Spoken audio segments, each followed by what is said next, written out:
हिंदुओं को इसी बात से डर लगता है कि मैं हिंदू हूँ, ये कह दूंगा तो मेरे ऊपर अत्याचार ज़्यादा होंगे। जैसे बांग्लादेश का हम एग्जांपल ले लें, और ये सवाल कभी भीतर भीतर मन से भी उठता है कि भगवान की इतनी लीलाएं हम सुनते हैं, इतना सब कुछ है, लेकिन इतने जब कष्ट दूसरे धर्म के लोग हिंदुओं पर करते हैं तो भगवान बचाने आए नहीं, तो उनको हिंदू कहने में डर लगता है। वो सोचता है अपने आप को मैं मुस्लिम ही क्यों ना कह लूँ, बस तो जाऊँगा कम से कम। भगवान बचाने के लिए आपको तब आएंगे जब आप भगवान के काम भी करेंगे। आप मुझे बताइए कि आप पूरी तरह से राक्षसी प्रवृत्ति के हो चुके हैं। आपके बच्चे को आप गा मने गधा पढ़ा रहे हैं, पर गा मने गणेश नहीं पढ़ा सकते। आपके घर में आप गीता पाठ नहीं होता, हनुमान चालीसा आपके बच्चे को आती नहीं, गायत्री मंत्र आती नहीं। कितने दुर्भाग्य की बात है, जिस उम्र में बच्चे को गायत्री मंत्र आना चाहिए उसका पहला शब्द ही होता है ट्विंकल ट्विंकल लिटिल स्टार। आप प्रारंभ वहां से भी तो कर सकते ना। मैं बता रही हूँ ना, मेरा किसी से परहेज नहीं है, आप हर भाषा सिखाइए, लेकिन आपके बच्चों को आपके धार्मिक संस्कार ही नहीं पता, आपके शास्त्र कितने, आपके पुराण कितने हैं, 4 बच्चों से पूछ लो, उनको नहीं पता। आपके देवी देवता कितने हैं, अरे इतनी देवी देवता, वी आर सो कंफ्यूज। एक काम करो, ऐसे ऐसे करने लगते हैं। ये क्या है भाई, हम ऐसे वाले हैं, हम ये वाले नहीं हैं। आपने बहुत गलत राह पकड़ ली है। तो बच्चों को अगर पता ही नहीं होगा कि धर्म क्या है, भगवान क्या है, तो भगवान आएंगे कैसे। और रही बात जो आपने कही ना कि जिस प्रकार से हिंदुओं पे अत्याचार हो रहे हैं, आप सच में, मैं आपसे बोलती हूँ, क्षमा करिएगा, और लोग अगर सुनेंगे तो शायद उनको थोड़ा कड़वा लगे, लेकिन हिंदुओं की स्थिति की वजह खुद हिंदू ही है। क्योंकि अरविंद जी, कुल्हाड़ी जो होती है ना, कुल्हाड़ी आपने देखी होगी, एक लोहे की कुल्हाड़ी लकड़ी को कभी नहीं काट सकती। कुल्हाड़ी में लकड़ी का हत्था ना होता तो लकड़ी के कटने का रास्ता ना होता।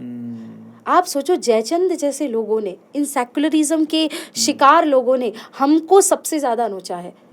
टू बी वेरी ऑनेस्ट, कि आप उनके यहाँ सेवैया खाने तो चले जाते हो, पर कौन सा व्यक्ति है जो आपके यहाँ रामनवमी में अपने बच्चों को राम बना के लाता है, जन्माष्टमी में अपने यहाँ कृष्ण बना करके लाता है, आपकी यात्राओं में सम्मिलित होता है, आप उनकी दरगाहों पे जाते हो, कौन सा व्यक्ति आपके मंदिर में आता है।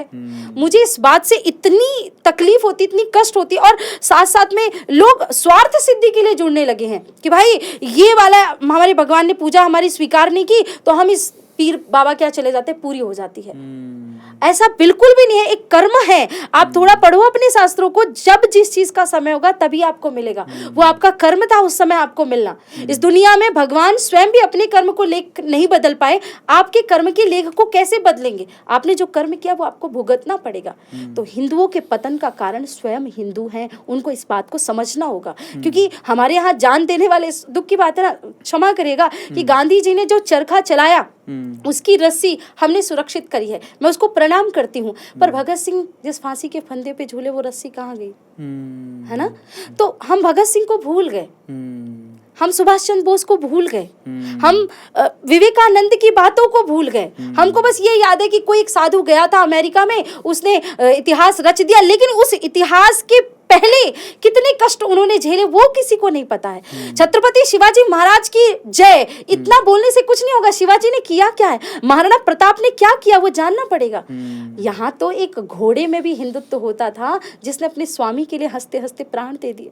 यहाँ जटायु के अंदर इतना भाव था, एक पक्षी के अंदर जिसने माता सीता के लिए अपने प्राण दे दिए। तो फिर कहाँ गया वो हिंदुत्व, कहाँ गया वो सनातनी। तो कहीं ना कहीं हमारे पतन का कारण हम स्वयं। बिल्कुल सही बात बोल रहे हैं। ये बात मैं भी, अगर ये मुंह से ना कहती, कहीं डेवलपमेंट हो जाती, तो मैं भी ये बात बोलता। उसका पीछे का कारण भी है। देखिए, आप जिस दूसरे धर्म की बात करते हैं ना, देखो मुस्लिम धर्म, चाहे वो लोग आप उसको माने ना माने, उनकी एक खास बात है, वो अपने बच्चों को, आपने देखा है हमारे हिंदू के बच्चे भले ही चोटी ना रखें, तिलक ना लगाएं, वो अगर उनको कपड़े देखेंगे तो वो जींस पहन लेंगे, टी शर्ट पहन लेंगे, अलग कपड़े पहन लेंगे जिससे वो हिंदू ना लगे। लेकिन मुस्लिम में ये नहीं है। वो उनके लड़के बिल्कुल सफ़ेद कुर्ता, सफ़ेद पजामा पहनेंगे, सफ़ेद टोपी लगाएंगे, बुर्का पहनेंगी लड़कियां, उनका फिक्स है। उनको आप क्या सोचते हो उससे कोई फर्क नहीं पड़ता। और ये चीज़ हमें भी समझनी चाहिए।